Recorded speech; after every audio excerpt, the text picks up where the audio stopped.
वेद कहता है परम पिता परमात्मा संसार में उसके जैसा दूसरा कोई, बोलो है कोई परमात्मा जैसा? सर्वशक्तिमान है कोई? सर्वज्ञ है कोई? सर्वव्यापक है कोई? हो सकता है कोई? न भूतो न भविष्यति, न हुआ है न हो सकता है। परमपिता परमात्मा की संसार में किसी वस्तु पदार्थ, किसी तस्वीर, किसी मूर्ति से तुलना संभव नहीं है। लेकिन हमने वेद की आज्ञा का उल्लंघन किया। हमने न जाने किस किस को ईश्वर मानकर पूजा। ईश्वर को तो छोड़ दिया और ईश्वर के स्थान पर न जाने किस किस को ईश्वर मानकर पूजना प्रारंभ कर दिया, जिसके दुष्परिणाम भोग रहे हैं, भोगे हैं, भोगेंगे। हमने ईश्वर के स्थान पर मिट्टी को ईश्वर मानकर पूजा, काठ को, लोहे को, कागज को, लुगदी को, और तो और हमने गोबर को ईश्वर मानकर पूजा।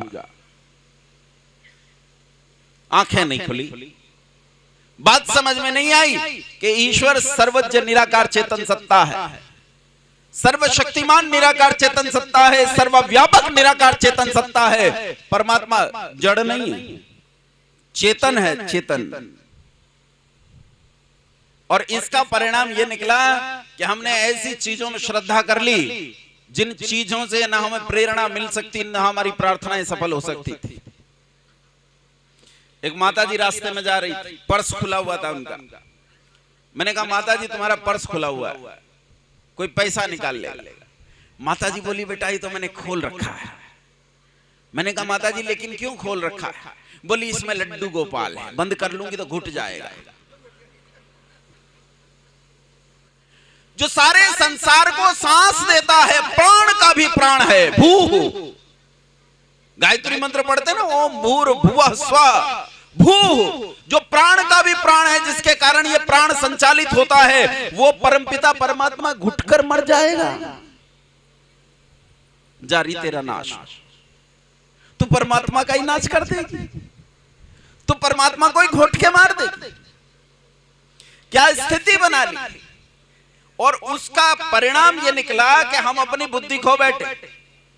एक स्त्री अपने पेट में सोनोग्राफी करवाती है और सोनोग्राफी करवा के पाती है कि मेरे पेट में कन्या है।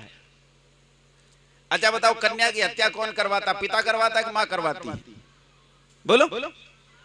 कुछ लोग कहते ना जी पुरुष करवाते हैं, दबाव बनाते हैं।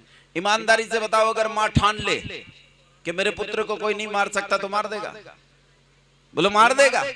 खा जाएगी, हाथ नहीं लगाने देगी। हमारे गुरुकुल में गौशाला में गाय है भवानी, बच्चों ने नाम रख रखे, उसका नाम भवानी। सफेद रंग की गाय है, दूध देती है, जब अधिकतम दूध देती है तो 1.5 लीटर, इससे ज्यादा नहीं देती। हमने कभी उसका दूध पी के ही नहीं देखा। उसका बछड़ा या बछिया ही उसका दूध पीते हैं।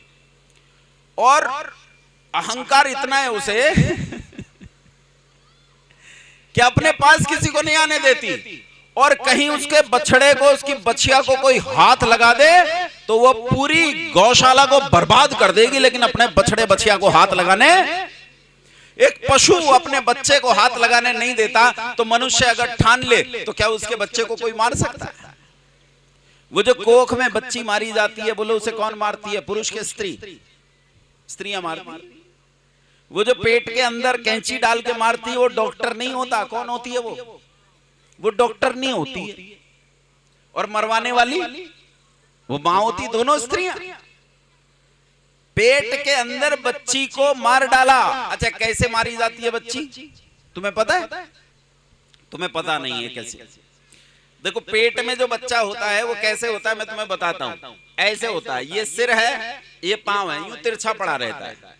और जब उसके पैदा होने का समय होता है तो वो यूं घूम जाता है, यूं सिर नीचे आ जाता है और पांव ऊपर चले जाते हैं। तुमने देखा होगा जब डिलीवरी का टाइम आता है तो डॉक्टर ऑपरेशन करने की जल्दबाजी में कहती है कि बच्चा घूम नहीं रहा। है ना। तो घूमना यही होता है कि उसके पांव नीचे होते हैं, यूं आधी लेटी अवस्था में होता है वो, और फिर यूं घूम जाता है जब डिलीवरी का टाइम आता है। तो जिस समय वो तीसरे महीने या उसके आसपास होता है या उससे पहले होता है, तो वो यूं लेटी हुई अवस्था में होता है। और जब उसे मारा जाता है तो कैसे मारते हैं, एक लंबी सी कैंची पेट में डाली जाती है माँ के, और 1-1 सेंटीमीटर करके पांव की तरफ से उस बच्ची को काटा जाता है। 1-1 सेंटीमीटर करके काटा जाता है, इतना इतना सा करके काटा जाता है ऊपर तक। अब तुम बताओ, तुम्हें अगर कोई नीचे से इंच इंच भर के काटना प्रारंभ करे तो कितनी पीड़ा होगी, हैं? लेकिन लोग अपना बच्चा कटवा देते हैं और उन्हें पीड़ा नहीं होती। बच्ची तो मरवा दी पेट में, और फिर एक तांबे का लड्डू गोपाल लेके घूम रही है, पंखा रख रखा है। मैंने कहा ये क्या करे, बोले लड्डू गोपाल को हवा कर रहे हैं।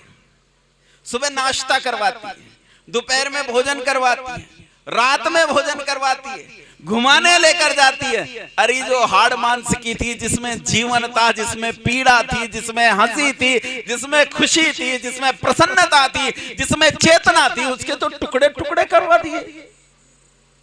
और जिस तांबे में, मिट्टी में, पत्थर में, कागज में, प्लास्टिक में चेतना नहीं है, उसके लिए पीड़ा महसूस होती है।